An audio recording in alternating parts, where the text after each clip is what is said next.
नमस्कार मित्रों, समाख्या यस के इस YouTube चैनल पर आपका पुनः स्वागत है। आज है 23 सितंबर। आज मैं उपस्थित हूं दैनिक जागरण के राष्ट्रीय संस्करण के प्रमुख खबरों का विश्लेषण लेकर के। असुरक्षा व्यक्ति के विकास को संकुचित कर देती है। असुरक्षा की भावना सबसे खतरनाक होती है। असुरक्षित जो व्यक्ति है वो कहीं ना कहीं अपने आप को सिकोड़ लेता है। जैसे कछुआ अपने आप को असुरक्षित महसूस करता है तो अपने सभी हाथ पैर मुंह अपने अंदर डाल लेता है, वो संकुचित हो जाता है। उसी प्रकार से व्यक्ति में भी असुरक्षा की भावना आती है, हमेशा डरा डरा रहता है, तो उसका जो स्वाभाविक योग्यता है, उसकी जो स्वाभाविक विकास करने की गति है वो रुक जाती है। तो असुरक्षा की भावना कभी भी मन में नहीं आने दीजिए। आगे बढ़ने से पहले आग्रह है, अभी तक आपने अगर चैनल को सब्सक्राइब नहीं किया है तो कृपया सब्सक्राइब कर दें। वीडियो को लाइक करें, कमेंट के माध्यम से बताएं यह श्रृंखला आपको कैसी लग रही है। साथ ही साथ कोई सुझाव है तो अवश्य दीजिए। वीडियो को शेयर कर अन्य अभ्यर्थियों को भी लाभ पहुंचाइए। आगे बढ़ते हैं। इंटरनेट मीडिया से लेकर OTT पर रहेगा सरकार का पहरा। सरकार ने टेलीकम्युनिकेशन बिल 2022 का मसौदा जारी कर दिया है और इसके अंतर्गत व्हाट्सएप, टेलीग्राम जैसे जो ऐप है, OTT यानी जो ऑनलाइन सेवाएं उपलब्ध कराते हैं, नेटफ्लिक्स है, अमेजन प्राइम है, उन सभी सेवाओं के लिए लाइसेंस लेना होगा उन सभी कंपनियों को, और टेलीकॉम सेवा के दायरे में इनको लाया जा रहा है। अभी व्हाट्सएप के माध्यम से लोग वॉइस कॉल कर लेते हैं, चैट करते हैं। इससे दूरसंचार कंपनियां जो हैं, टेलीकम्युनिकेशन कंपनीज हैं, उनको नुकसान हो रहा है। ये बहुत ज़रूरी भी था क्योंकि भारत में इस प्रकार का कोई कानून नहीं होने के कारण से ये जो सोशल मीडिया साइट्स हैं, जिसको हम फिनटेक कंपनियां कहते हैं, साथ ही साथ ये OTT प्लेटफॉर्म्स जो है वो उसका गलत तरीके से उपयोग कर रहे हैं। दुनिया भर के अलग अलग देशों के द्वारा इन पर बहुत सारे कंपनसेशन, जुर्माने लगाए गए हैं। इन्होंने ज़्यादातर ये जुर्माने वो लगे हैं वो डेटा चोरी के लगे हैं। तो लोगों की निजी जानकारियाँ ये अपने तरीके से यूज करते हैं, गलत तरीके से यूज करते हैं। तो उसको लेकर के, चाहे वो अमेरिका हो, चाहे वो ब्रिटेन हो, चाहे वो दक्षिण कोरिया हो, इन देशों ने इन पर बड़े बड़े लंबे लंबे जुर्माने लगाए हुए हैं। अरबों करोड़ों डॉलर के जुर्माने लगे हैं। तो ये बहुत ज़रूरी था। इससे ये जो कानून नया आ रहा है, टेलीकम्युनिकेशन बिल, और जो एक्ट बनेगा, इससे Indian telegraph act 1885, Indian wireless telegraph act 1933 के साथ ही साथ द टेलीग्राफ वायर्स एक्ट 1950 को समाप्त कर दिया जाएगा। और इसको अभी पब्लिक डोमेन में दे दिया है और 20 अक्टूबर तक सभी जितने भी शेयर स्टेक होल्डर्स, इसके शेयर होल्डर्स हैं, इसके हितधारक हैं, उनसे राय मांगी गई है इसमें और क्या हो सकता है। और इससे दूरसंचार मंत्री अश्विनी वैष्णव का कहना है, ये जो मसौदा है, ये जो बिल आ रहा है, इससे सरकार उद्योग के बीच में संवाद वाला फ्रेमवर्क तैयार करने का प्रयास किया जा रहा है, ताकि सरकार और उद्योग जगत की चिंता को समझ सके और साथ ही साथ उद्योग जगत भी सरकार की ज़रूरतों को समझ सके, और यूजर्स की जो यानी जो उपयोग करता है इनको, उनकी सुरक्षा के लिए भी ये महत्वपूर्ण है। नए कानून की क्या क्या खास बातें हैं? नए कानून में बिना इजाज़त उपभोक्ताओं को स्पैम या विज्ञापन वाले मैसेज नहीं भेजे जा सकेंगे। बिना सरकारी इजाज़त के जैमर जैसे उपकरण का इस्तेमाल पर जुर्माना लगेगा। राष्ट्रहित या देश की संप्रभुता की रक्षा के लिए सरकार को सभी संचार सेवा को सीमित समय के लिए रोकने का अधिकार होगा। सार्वजनिक हित में सरकार किसी भी मैसेज या टेक्स्ट को देख सकेगी और उसे ले सकेगी। केंद्र के साथ राज्य सरकार और सरकारी विभागों को भी इस प्रकार की कार्रवाई का अधिकार होगा। वहीं सरकार लाइसेंस धारक या पंजीकृत कंपनी का पूरा शुल्क माफ़ कर सकती है। इसमें एंट्री फीस है, लाइसेंस फीस है, रजिस्ट्रेशन फीस है और अन्य प्रकार की शुल्क और पेनल्टी भी शामिल है, क्योंकि इसमें अब यही मुद्दा आएगा कि ये वाकई में व्यक्ति की स्वतंत्रता पर कहीं ना कहीं पहरा है, लेकिन राष्ट्र की एकता अखंडता उससे ज़्यादा महत्वपूर्ण होती है। आगे बढ़ते हैं। ब्रह्मोस सुपरसोनिक क्रूज मिसाइलों की और आपूर्ति के लिए 1700 करोड़ का समझौता हुआ है। किसके बीच में हुआ? ब्रह्मोस एरोस्पेस प्राइवेट लिमिटेड, जिसको BAPL कहते हैं। और जो ब्रह्मोस एरोस्पेस प्राइवेट लिमिटेड, ये भारत और रूस का संयुक्त उद्यम है, संयुक्त वेंचर है, जॉइंट वेंचर है। और ये भारत का जो DRDO है और रूस का NPO मशीनोस्त्रोयनिशिवा का ये साझा कार्यक्रम है। तो ब्रह्मोस मिसाइल जो है वो 290 किलोमीटर की इसको क्षमता थी बेसिकली ओरिजिनली, लेकिन अब इसको क्षमता को बढ़ा करके 800 किलोमीटर तक किया जा रहा है। अभी वर्तमान में इसको 400 किलोमीटर तक का कर दिया गया है। ये जो मिसाइल है वो सतह से सतह पर मार करने वाली मिसाइलों को बढ़ाने में योगदान देगा ये समझौता। वहीं इन मिसाइलों में भूमि के साथ साथ जहाज रोधी हमलों के लिए उन्नत रेंज और दोहरी भूमिका निभाने की क्षमता भी है। ब्रह्मोस मिसाइल जो है ध्वनि की गति से लगभग 3 गुना तेज़ी से उड़ान भरती है, इसीलिए इसको सुपरसोनिक क्रूज मिसाइल कहते हैं। ये इसके चीन के साथ 28 महीने पहले चल रहे टकराव के बीच इस ब्रह्मोस मिसाइल की बैटरियों को सेना के टैंक, हॉवित्जर, सतह से हवा में मार करने वाले मिसाइलों और अन्य हथियारों के साथ लद्दाख और अरुणाचल प्रदेश में तैनात किया गया है।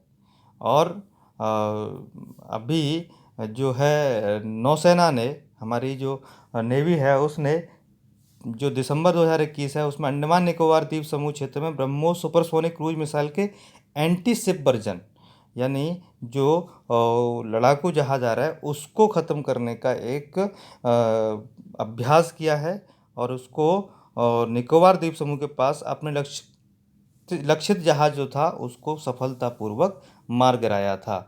तो ब्रह्मोस के बारे में छोटी सी जानकारी इसमें इधर दी हुई है। आपको ये इमेज दिख रही होगी, दुनिया का सबसे तेज़ क्रूज मिसाइलों में शामिल है। अमेरिका की टॉम हॉक मिसाइल से भी बेहतर है। मैन्यूवरेबल तकनीक से लैस होने के कारण ब्रह्मोस मिसाइल दुश्मन के रास्ते बदलने पर अपना भी रास्ता बदल लेती है। न्यूक्लियर वॉरहेड तकनीक से लैस ब्रह्मोस मिसाइल 200 किलोमीटर दूरी तक लक्ष्य को भेज सकती है। ये ओरिजिनली थी, अब इसको 400 किलोमीटर तक कर दिया गया है। अब इसकी क्षमता को बढ़ा करके 800 किलोमीटर किया जा रहा है। ब्रह्मोस की खासियत है कि इसे पनडुब्बी, पानी के जहाज और फाइटर प्लेन से भी दुश्मनों को दागा, यानी तीनों जल थल नभ तीनों से इसको दागा जा सकता है, इसको छोड़ा जा सकता है। भारतीय वायुसेना दुनिया की पहली ऐसी एयरफोर्स है जिसके बेड़े में सुपरसोनिक क्रूज मिसाइल शामिल है। और ये जो कार्यक्रम है ब्रह्मोस का, वो भारत के DRDO और रूस के NPO मशीनोस्त्रोयनिशिवा का साझा कार्यक्रम है। उन्होंने मिलकर के और भारत की ब्रह्मपुत्र और मॉस्को नदी से मिलकर के इसका नाम ब्रह्मोस रखा गया है। ये हमको जानकारी होनी चाहिए। वहीं किस स्कूल में हिजाब मामले की जो बात चल रही है, कर्नाटक में जो प्रतिबंध लगाया गया है स्कूल के अंदर हिजाब पर, उसको लेकर के सुनवाई पूरी हो चुकी है। मामला सुरक्षित रख लिया गया है। 16 अक्टूबर से पहले इसका निर्णय आने की संभावना है, क्योंकि उसमें एक जज जो हैं हेमंत गुप्ता, उनका जो रिटायरमेंट है, उनकी सेवानिवृत्ति है, वो 16 अक्टूबर को होगी। उससे पहले वो निर्णय सुनाएंगे, ऐसी अपेक्षा है। और इसमें कहा गया है कि जो मुद्दा था याचिकाकर्ताओं की तरफ से, उन मुद्दों को अगर हम शॉर्ट बात करें तो धार्मिक स्वतंत्रता, अभिव्यक्ति की स्वतंत्रता, व्यक्तिगत स्वतंत्रता, साथ ही साथ शिक्षा के अधिकार के हनन कहा गया है हिजाब पर रोक को। और वहीं जो सरकार की तरफ से कहा गया है, वो कहा गया है कि हिजाब पर कोई रोक नहीं है, पूरे राज्य में कहीं पे भी आप हिजाब पहन सकते हो, लेकिन स्कूल के क्लासरूम में आप हिजाब नहीं पहन सकते हो, क्योंकि ये पंथ निरपेक्ष राज्य का कर्तव्य है कि वहाँ पर सभी को समान रूप से ट्रीट किया जाए। और साथ ही साथ किसी भी धार्मिक गतिविधि पर जो है रोक लगाने के लिए, यानी धार्मिक पहचान के रूप में वहाँ पर अगर आप चिन्हित होते हैं तो फिर वो पढ़ाने में, यानी जो शिक्षा दे रहे हैं उनमें कहीं ना कहीं बाधा उत्पन्न होगी। और साथ ही साथ ये कहा गया है स्कूल पंथ निरपेक्ष जगह है, वहाँ पर यूनिफॉर्म में ही आना होगा। इस प्रकार का तर्क सरकार की तरफ से दिया गया है। अब देखते हैं कि सुप्रीम कोर्ट क्या डिसीजन देता है। आगे बढ़ते हैं। EWS आरक्षण पर भी सुनवाई चल रही है लगातार। तो उसमें अब ये सुनवाई कल हुई, उसके बाद अगले मंगलवार को फिर होगी।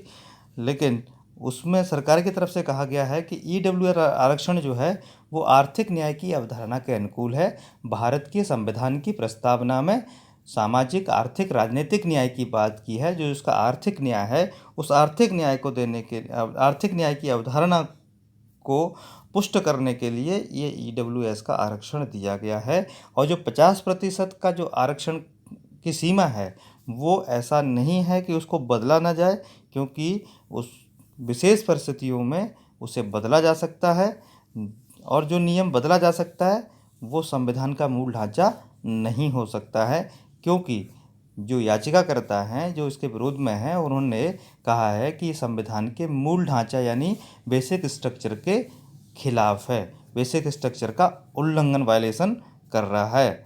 उन्होंने कहा कि अगर संसद को महसूस हुआ कि अनुच्छेद 15(4), 15(5) ये SC, ST, OBC आरक्षण का प्रावधान करने के लिए हैं, तो नया वर्ग भी कोई हो सकता है, उसके लिए अनुच्छेद 15(6) भी जोड़ा गया। तो ये कहीं से भी संविधान की भावना के खिलाफ नहीं है।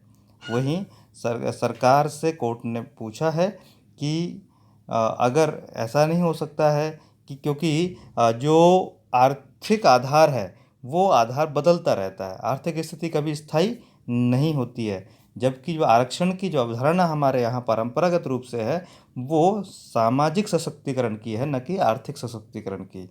और सामाजिक स्थिति जो है वो लंबे समय तक एक जैसी चलती है, पीढ़ी दर पीढ़ी जो है उसमें भेदभाव होता रहता है। एक तो कोर्ट के द्वारा कहा गया है कि अगर सरकार कहती है कि ये विशेष वर्ग है तो उसमें कोई रोक नहीं होगी कि दूसरा भी वर्ग है, ये चलता जाएगा, ओपन कैटेगरी से निकलता जाएगा। मामले में मंगलवार को फिर से सुनवाई होगी। ये अब आगे जैसे जैसे आपको सुनवाई होती जाएगी हम आपको बताते जाएंगे। तो ये थी EWS पर सुनवाई जो हो रही है। स्कूलों में कक्षा 1 से 12वीं तक कला शिक्षा अनिवार्य होगी, ऐसा NCERT ने जो है कहा है। पहली कक्षा से 12वीं कक्षा तक कला एवं सौंदर्य बोध विभाग ने जो है NCERT के सिफारिश की है। और ये तब हुआ है जब नया पाठ्यक्रम तैयार हो रहा है नई राष्ट्रीय शिक्षा नीति के अनुसार। उसी के साथ साथ इस कला शिक्षा को जो है शुरुआत से ही स्कूल लेवल से ही पढ़ाने के लिए, क्योंकि जो फाइन आर्ट है, कला है, उसके लिए विश्वविद्यालय स्तर पर यानी कॉलेज स्तर पर तो इसको पढ़ाया जाता है, स्कूल स्तर पर नहीं पढ़ाया जाता था। तो इसके लिए कई सारी पहले से सिफारिशें होती रही हैं। इसके लिए इसके शिक्षक कौन होंगे, इसके लिए 4 साल का एक इंटीग्रेटेड B.Ed कोर्स भी की भी शुरुआत करने की बात हुई है। जैसे इंटीग्रेटेड B.Ed जो है B.Ed होता है, BSc B.Ed होता है, BCom B.Ed होता है, उसी प्रकार से BA B.Ed इन आर्ट एजुकेशन इस प्रकार के भी होगा। तो कला शिक्षा किसे कहते हैं इसके बारे में थोड़ा जान लेते हैं। कला शिक्षा विद्यार्थियों के सृजनात्मक विकास के लिए महत्वपूर्ण है। यह शिक्षा मुख्यतः 2 तथ्यों पर आधारित है। प्रथम है, प्रत्येक विद्यार्थी अनेकों छुपी हुई सृजनात्मक यानी क्रिएटिव एबिलिटी, क्रियात्मक योग्यताओं से परिपूर्ण होता है। दूसरा, कला शिक्षा बालक की इन सृजनात्मक योग्यताओं को परिपूर्ण करने में सहायक होता है। तो जितनी क्रिएटिविटी है बालक के अंदर वो आर्ट एजुकेशन के माध्यम से ही बाहर आ सकती है, ये इसका मंतव्य है। वहीं ये कलाएं विद्यार्थी की उत्सुकता यानी जो उसके अंदर चल रही भावना है उनको बाहर निकालने की, कल्पना, सृजन, सौंदर्यानुभूति यानी जो वो देख रहा है, जो कल्पना कर रहा है, उसको रचनात्मक रूप से बताने के लिए भी कला शिक्षा जरूरी है, ये विकसित कर सकती है। विभिन्न कलाएं जैसे चित्रकला है, मूर्ति कला है, सज्जात्मक कला है, संगीत, नृत्य, थिएटर, ड्रामा, इनके माध्यम से बालक को उसकी जो वंशानुगत क्षमताएं हैं उसको जो पैदा होते से ही कुछ योग्यता लेकर के पैदा हुआ है, उसको प्रकट करने, उसको अभिव्यक्त करने का अवसर प्राप्त होगा। इसलिए कला शिक्षा बहुत महत्वपूर्ण है। वही कला जो है वो मुख्यतः दो प्रकार की होती है, हम सब जानते हैं। एक होता है विजुअल आर्ट, दूसरा होता है परफॉर्मिंग आर्ट। और तो विजुअल आर्ट जिसको हम दृश्य या चाक्षुष कला कहते हैं, उसमें चित्रकला, मूर्ति कला, स्थापत्य कला आती है। जो प्रदर्शनकारी कला है, जिसको हम परफॉर्मेंस आर्ट कहते हैं, वो संगीत, नृत्य, नाटक, फिल्म, काव्य आते हैं। कला शिक्षा जो है स्कूल लेवल से होनी चाहिए। इसकी अनुशंसा करने वाली कुछ समितियां हैं, कुछ जो है समय समय पर इसको सिफारिश की गई है। उसमें माध्यमिक शिक्षा समिति 1952-53 में इसकी सिफारिश की। भारतीय शिक्षा नीति 1964 से 66 में बनी थी, उसने भी इसकी सिफारिश की। साथ ही साथ राष्ट्रीय शिक्षा नीति 1986 जो बनी थी, उसमें भी इसकी सिफारिश की गई थी। और राष्ट्रीय पाठ्यक्रम परिचर्या यानी जो नेशनल करिकुलम फ्रेमवर्क जो बना था 2005 में, उसमें भी इसकी चर्चा हुई और इसको लागू करने की बात की, लेकिन अभी तक नहीं हो पाया था। अब राष्ट्रीय शिक्षा नीति 2020 उसे लागू किया जा रहा है। उसके साथ साथ में ये भी कला शिक्षा को भी इसमें इंट्रोड्यूस किया जा रहा है। आगे बढ़ते हैं। सार्वकालिक निचले स्तर पर पहुंची भारतीय मुद्रा। भारतीय मुद्रा जो है कल यानी जो है गुरुवार के दिन 80.79 रुपये जो है $1 की कीमत हो गई है, जो अभी तक का सबसे निचले स्तर पर है और इसको और नीचे जाने की संभावना है। इसके पीछे कारण है कि जो फेडरल बैंक है उसने अपनी ब्याज दर को बढ़ा दिया है और डॉलर मजबूत हुआ है। रुपए के मुकाबले अन्य करेंसी भी बहुत ज़्यादा, जैसे जो जापान का येन है, जापान की मुद्रा येन, वो अपने 24 साल के न्यूनतम स्तर पर पहुंच गई है और इसके लिए वहाँ की जो सेंट्रल बैंक है उसको हस्तक्षेप करना पड़ा कहीं और ज़्यादा मुद्रा नीचे न गिर जाए। वहीं चीन का युआन है, उसको भी 0.6% जो है नुकसान झेलना पड़ा। 0.6% उसकी गिरावट आई है, जो 2 साल के न्यूनतम स्तर पर है। वहीं दक्षिण कोरिया की जो करेंसी है ओन, और उसको भी 0.7% जो है गिरी है। वहीं थाईलैंड की करेंसी जिसको THB कहते हैं, वो भी 0.5%, आधा प्रतिशत जो है उसमें भी गिरावट देखने को मिली है। वहीं पर ये भी कहा गया है कि इसका जो असर है वो कहाँ कहाँ पर पड़ेगा। इसका असर पड़ेगा विदेशी निवेश जो है वो कम हो सकता है, क्योंकि डॉलर में ज़्यादा लोग निवेश करेंगे। जो हम क्रूड यानी कच्चा तेल है उसके आयात जो हम करते हैं, उसका इंपोर्ट करते हैं, उसमें ज़्यादा पैसा खर्च होगा। वहीं विदेश से जो मंगाई जाने वाली दवाएं हैं, मेडिकल उपकरण हैं, महंगे हो जाएंगे। आयात पर जो खर्च है उससे उसको बढ़ने से देश का जो चालू खाता है, जिसको करंट अकाउंट डेफिसिट कहते हैं, चालू खाता घाटा जो है वो बढ़ जाएगा। क्यों बढ़ जाएगा? क्योंकि हम जब पैसा कहीं बाहर से चीज़ मंगाते हैं वो डॉलर में देना पड़ता है। जब हम डॉलर खरीदते हैं तो डॉलर के लिए हमको ज़्यादा पैसा देना पड़ेगा, इससे हमारा नुकसान होगा। तो वहीं ये भी कहा जा रहा है कि भारतीय बाजार पर इसका लंबे समय तक असर नहीं रहेगा, प्रभाव नहीं रहेगा, क्योंकि भारतीय अर्थव्यवस्था है वो सबसे तेज़ गति से बढ़ रही है, जो कि भारत में बाहरी निवेश को भी आकर्षित कर रही है। लगातार इन्वेस्टमेंट भारत में हो रहा है। तो ये जो है बहुत महत्वपूर्ण है, इसको जानना है कि इसके असर क्या होंगे और आगे भविष्य में क्या संभावनाएं हैं। तो ऐसा नहीं है केवल भारत के रुपया गिर रहा है, पूरे विश्व भर की सभी मुद्राएं डॉलर के मुकाबले कमज़ोर हो रही हैं। भारत की स्थिति फिर भी ठीक है पहले से, औरों की अपेक्षा। अब हम बात करेंगे UNSC में सुधार को लेकर भारत की ज़बरदस्त लॉबिंग। पहली बार अमेरिका के राष्ट्रपति ने UN की महासभा में, जो संयुक्त राष्ट्र महासभा है, UN जनरल असेंबली, उसको संबोधित करते हुए भारत को सुरक्षा परिषद का स्थायी सदस्य बनाने का समर्थन किया है। वहीं यूक्रेन के राष्ट्रपति वोलोदिमीर ज़ेलेंस्की ने भी UN में जो है उसके बड़े बदलाव की ज़रूरत को महसूस किया है और उसमें बदलाव की अपील भी की है। और भारत, ब्राज़ील, दक्षिण अफ्रीका के विदेश मंत्रियों की जो बैठक हुई है, जिसको हम IFSA कहते हैं, इंडिया, ब्राज़ील, साउथ अफ्रीका, इसमें भी बदलाव जो यूएनसी है, यूनाइटेड नेशन सिक्योरिटी काउंसिल, सुरक्षा परिषद में बदलाव को काफ़ी अहम बताया है। वहीं भारत, जापान, जर्मनी, ब्राज़ील, ये G4 के देश हैं। इन पर भी, यहाँ पर भी जो सुरक्षा परिषद के स्थायी सदस्य बनने के चारों दावेदार हैं। G4 फिर से सुन लीजिए, G4 में आता है भारत, जापान, जर्मनी और ब्राज़ील। ये सभी सुरक्षा परिषद के जो है स्थायी सदस्य बनने के दावेदार हैं और इनके बीच के विदेश मंत्रियों की भी बातचीत हुई है। वहीं क्वाड संगठन के विदेश मंत्री, ब्रिक्स के विदेश मंत्री, I2E2 क्वाड मतलब जिसमें ऑस्ट्रेलिया, जापान, भारत और अमेरिका है। I2U2 यानी इंडिया, इराक, USA और UAE है। वहीं इन देशों के बीच में भी क्या हो रहा है, लगातार भारत को स्थायी सदस्य बनाने के लिए पैरवी लॉबिंग हो रही है। और ये भी कहा गया है भारत की तरफ से कि भारत को क्यों बनना चाहिए, कि भारत दुनिया की तीसरी सबसे बड़ी अर्थव्यवस्था है। अभी आप कहेंगे कि पहले तो सर ने बताया था पांचवी सबसे बड़ी अर्थव्यवस्था है, लेकिन PPP यानी परचेजिंग पावर पैरिटी के अनुसार भारत दुनिया की तीसरी सबसे बड़ी अर्थव्यवस्था है, जो जल्दी ही दुनिया का सबसे बड़ी आबादी वाला देश भी बन जाएगा। तो ऐसी स्थिति में अगर भारत को सुरक्षा परिषद से बाहर रखा जाता है तो दुनिया के हित में नहीं रहेगा, ये पूरे संसार के हित में नहीं होगा।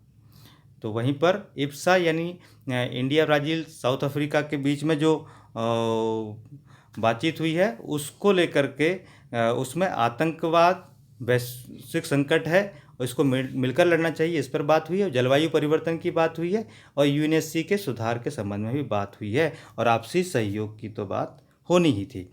तो ये था UNSC में सुधार को लेकर के। ईरान में हिजाब की अनिवार्यता के खिलाफ जन आक्रोश है। ईरान के अंदर मोरल पुलिसिंग ने एक महिला को हिजाब न पहनने पर, जिसका नाम था महसा अमीनी, जिसकी उम्र थी 22 साल, उसको हिरासत में लिया और वहाँ पर उसकी मौत हो गई। और उसके बाद लगातार ईरान में हिजाब के खिलाफ आंदोलन चल रहा है और भारत में अगर हम देखें तो भारत में हिजाब के पक्ष में आंदोलन चल रहा है। तो ये दोनों परिस्थितियाँ कितनी विपरीत हैं, जो कि ईरान पूर्णतः इस्लामिक देश है और वहाँ की महिलाएं खुद हिजाब को उतार रही हैं। लेकिन अब जगह जगह प्रदर्शन हो रहे हैं, सरकार डरी हुई है, इंटरनेट बंद कर दिया गया है, बहुत सारे अत्याचार किए जा रहे हैं, लोगों को दबाया जा रहा है। तो ईरान की जो मोरालिटी पुलिस है उसको गश्त इरशाद कहा जाता है और गश्त इरशाद, गश्त का मतलब होता है पेट्रोलिंग, हम जानते हैं। इरशाद का मतलब होता है राह दिखाना या हुक्म देना। तो सबसे पहले 1979 इस्लामिक क्रांति के बाद से मोरल पुलिसिंग ने जो है जोर पकड़ा था, वहाँ पर मोरल पुलिसिंग आई थी और गश्त इरशाद का गठन जो है वो 2007 में किया गया। और इसका उद्देश्य जो है वो ईरान में लोगों को गैर इस्लामिक पहनावे और पश्चिमी सभ्यता के तरीकों को अपनाने से रोकना है। यानी जो रहन सहन है, खान पान है, पहनावा है, वो सब इस्लामिक कानून के अनुसार होना चाहिए, इस्लाम के अनुसार होना चाहिए। और केवल महिलाएं नहीं, पुरुषों को भी इस मामले में निगरानी, पुरुषों के पर भी इस मामले में निगरानी रखी जाती है। ईरान के संविधान में वर्णित सही का निर्देश देने और गलत को रोकने के सिद्धांत पर यह पुलिस बल काम करता है। यानी जो गश्त ए इरशाद और हिजाब अनिवार्य है, सौंदर्य प्रसाधन है, जितना आप जिसको कहते हैं ब्यूटी प्रोडक्ट जिनसे मेकअप किया जाता है, उन पर प्रतिबंध लगाया हुआ है। पुरुषों को भी टाइट जीन्स पहनने का कोई अधिकार नहीं है, जो घुटनों से फटी हुई जीन्स होती है वो नहीं पहन सकते। जो रंग चटक रंग होते हैं उनकी पोशाक पहनने पर भी सख्त मनाही है। इसीलिए आपने देखा होगा कि जो चोगा जैसा कुर्ता और पजामा जो है वो पहनते हैं पुरुष सफ़ेद। और उसके साथ साथ जो गश्त इरशाद है उसका ध्वनि प्रदूषण, लापरवाही से वाहन चलाने, महिलाओं को परेशान करने जैसी हरकतों को भी रोकने का दायित्व है, उनको रोकने का उनकी ड्यूटी है। वहीं पर गश्त इरशाद जो है वो सड़कों के अलावा सार्वजनिक स्थानों की भी निगरानी करते हैं। वहीं पर अगर इन्होंने पश्चिमी यानी वेस्टर्न हेयर स्टाइल अपनाई है तो वैसे सैलून कई सारे बंद कर दिए गए हैं। और जो इसका गश्त इरशाद है उनकी जिम्मेदारी लोगों को समझाने की है, लेकिन ये जो है हिंसक व्यवहार करते हैं, लोगों को मारते पीटते हैं। इससे पहले हसन रूहानी जो ईरान के राष्ट्रपति थे, उन्होंने इस पर पाबंदी भी लगाई थी। लेकिन 2016 में रूहानी की जो सख्ती के बाद गश्त इरशाद है वो छिपकर काम करता था। लेकिन वर्तमान जो राष्ट्रपति हैं इब्राहिम रईसी, उसमें गश्त इरशाद की जो है ताकत बढ़ी है। जब नेता जो है केंद्रीय नेता कमज़ोर होता है तो इस प्रकार की ताकतें बढ़ती हैं। ये बताने का यहाँ उद्देश्य केवल इतना था कि ईरान जैसा देश जो इस्लामिक देश है वो किस प्रकार से हिजाब पर रोक लगाने की बात कर रहा है और भारत में भारत को पीछे ले जाने की बात हो रही है। तो इस पर चिंतन आवश्यक है। वहीं आज के इतिहास की बात करें, आज 23 सितंबर को रामधारी सिंह दिनकर का जन्म दिवस है। 23 सितंबर 1908 को बिहार के सिमरिया गांव में जन्म हुआ था और पहला इनका काव्य संग्रह था विजय संदेश 1928 में प्रकाशित हुआ। 1934 से 1947 तक बिहार सरकार में नौकरी करते हुए रेणुका और हुंकार जैसी रचनाएं की। 1952 में राज्यसभा के सदस्य चुने गए थे। 1965 में भारत सरकार के हिंदी सलाहकार नियुक्त किए गए। कुरुक्षेत्र, रश्मि रथी, परशुराम की प्रतीक्षा इनकी प्रमुख रचनाएं हैं। 24 अप्रैल 1977 को आपका देहांत हुआ था। 23 सितंबर 2016 को ही रक्षा मंत्री मनोहर पारिकर और फ्रांस के रक्षा मंत्री जियान यीव ली के बीच में राफेल फाइटर जेट डील पर हस्ताक्षर हुए थे। राफेल को लेकर के बहुत सारे भ्रम भी फैलाए गए हैं देश में, समाज में। तो ये सौदा जो है वो 36 राफेल फाइटर खरीदने का था और इसकी डील जो है 7.88 अरब यूरो यानी करीब 58,853 करोड़ रुपए की डील थी। वहीं 23 सितंबर 1840 को जर्मन खगोल शास्त्री जोहान गाटफ्रीड गाले ने नेपच्यून ग्रह की खोज की थी और ये खोज जो है अर्बेन जीन जोसेफ और जॉन काउच एडम्स के रिसर्च के आधार पर हुई थी और उसी के आधार पर जो है नेपच्यून ग्रह खोजा गया 1846 23 सितंबर को। और आज ही 23 सितंबर को हाइफा युद्ध की वर्षी है, जो प्रथम विश्व युद्ध के समय पर जो इजराइल का शहर हाइफा है उसको मुक्त कराया गया था ओटोमन साम्राज्य से। तो उसके बारे में भी हमको जानना चाहिए। वो हमारी वीरता का जो है प्रतीक है, जिसको इजराइल में भी पाठ्य पुस्तकों में पढ़ाया जाता है। आप इंटरनेट पर सर्च कीजिए हाइफा युद्ध, तो आपको वहाँ पर डिटेल जानकारी मिल जाएगी। हम बस अंत में दिनकर की एक ही कविता की कुछ पंक्तियाँ कह करके समाप्त करते हैं। समर शेष है नहीं पाप का भागी केवल व्याध, जो चुप हैं समय लिखेगा उनके भी अपराध। तो आज भारत में इस प्रकार का माहौल चल रहा है, तो हमको निश्चित रूप से चुप नहीं रहना है, तटस्थ नहीं रहना है। जो तटस्थ हैं समय लिखेगा उनके भी अपराध। तो हमको तटस्थ नहीं रहना है, अपनी स्थिति को स्पष्ट करना है। और निश्चित रूप से भारत का पुनर्जागरण चल रहा है जो विश्व को राह दिखाने वाला है। आप हमसे जुड़े रहे, इसके लिए आपका बहुत बहुत धन्यवाद। फिर मिलेंगे कल, तब तक के लिए नमस्कार। भारत माता की जय।